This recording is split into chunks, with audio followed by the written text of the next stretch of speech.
हमारे मंदिरों में जो सरकारें प्रबंधन के नाम पर आकर के बैठ गई उनको मंदिर का परिसर छोड़ देना चाहिए। धर्म का काम धर्माचार्यों को और धर्म के लोगों को करने देना चाहिए।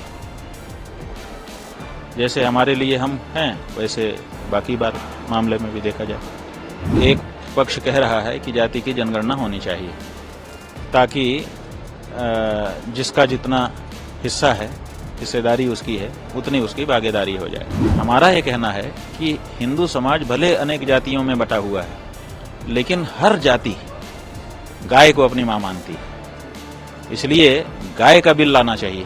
सरकार एक बिल लाना चाहती है ताकि जो उनके अधिकार हैं वो सीमित किए जाएं। मुस्लिम पर्सनल लॉ बोर्ड ने कहा है कि वक्फ बोर्ड की प्रॉपर्टी जो है खरीदी बेची नहीं जा सकती है। इस पर बात होनी चाहिए, इस पर हितधारकों से बात होनी चाहिए। केंद्र इस पर अगर बिल लाता है, आप क्या कहना चाहेंगे इस पर?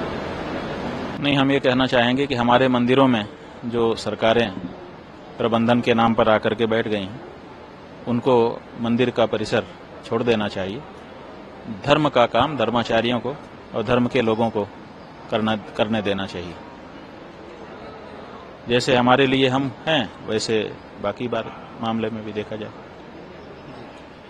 वक्फ को लेकर, क्योंकि अगर मुस्लिम भाई वक्फ के बारे में अभी हमको पूरी बात नहीं पता है ना, क्या मामला है, जब तक पूरी बात हम समझ न लें हम कुछ कह नहीं सकते।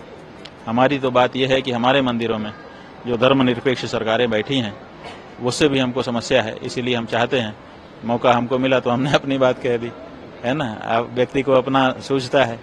अभी वक्त के बारे में क्या हुआ है पूरी बात हमको पता नहीं है, पता होगी तो हम उस पर भी आपको बताएंगे। एक और सवाल मैं आपसे को लेकर कई चीजें हुई। राहुल गांधी ने कहा कि मुझसे मेरी जाति क्यों पूछी, तो एक तरफ जातीय जनगणना की बात भी चल रही है, तो अगर इस पर आपकी प्रतिक्रिया कि कैसे देखते हैं इस पूरे मुद्दे को, क्योंकि लगातार विपक्ष तो सवाल उठा रहा है, मगर नहीं, जो जाति की जनगणना की जो बात है वो एक पक्ष कह रहा है कि जाति की जनगणना होनी चाहिए ताकि जिसका जितना हिस्सा है, हिस्सेदारी उसकी है, उतनी उसकी भागीदारी हो जाए।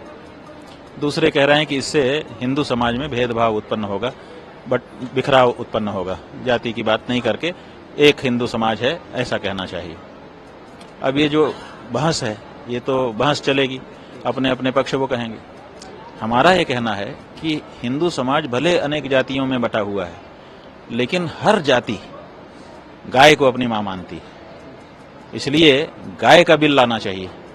तो गाय का बिल अगर संसद में आएगा तो किसी भी जाति का हिंदू होगा वो उसका समर्थन करेगा। को रक्षा के लिए आप लगातार हम देखते हैं कि देश में यात्रा भी करते हैं। देखिए, एक हिंदू के लिए सबसे महत्वपूर्ण गाय है, क्योंकि हिंदुओं के जो 33 कोटि देवता हैं वो अगर किसी एक जगह में रहते हैं तो वो गाय है, और उसका वेद में, शास्त्र में, पुराण में, सर्वत्र बहुत महात्म्य कहा गया है। ऐसी गाय जिसको हम माता कहते हैं वो काट करके और उसके बोटी बोटी करके उसका मांस बेचा जा रहा है। इससे बढ़कर के दूसरा कलंक कौन हमारे माथे पर होगा और पीड़ा कौन सी हमारी होगी। तो स्वाभाविक है कि किसी भी हिंदू के मन में ये तो पीड़ा है ही है और इसके निवारण हो जाना चाहिए, क्योंकि अब 75 साल से ज़्यादा का समय हो गया देश में अपनी सरकार बने। जब दूसरे लोग थे हमसे पराए, वो अगर ये सब कर रहे थे तो उनको हटाया हमने। इसीलिए तो स्वराज्य स्थापित किया था कि गौ माता की हत्या रुक जाए, वो नहीं रुक रही है। तो इसीलिए ये सब प्रयास करने पड़ रहे हैं और आगे और भी जो प्रयास करने पड़ेंगे हम लोग करना चाहते हैं। किसी भी दशा में गौ हत्या को अब स्वीकार नहीं करना चाहते। में त्रासदी आई है, वहाँ भूस्खलन वगैरह हो गया है, ऐसी इस प्रतिक्रिया को आप क्या प्रतिक्रिया? नहीं, ये तो उनकी अपनी बात है। किस संदर्भ में कोई राजनेता क्या वक्तव्य देता है वो जाने। हम ये जरूर कहना चाहते हैं कि हमारे यहाँ गौ हत्या को महापाप बताया गया है, और जहाँ ये पाप होता है वहाँ पर एक के बाद एक समस्याएं आती रहती हैं, विपत्ति आती रहती है, ये बात सही है।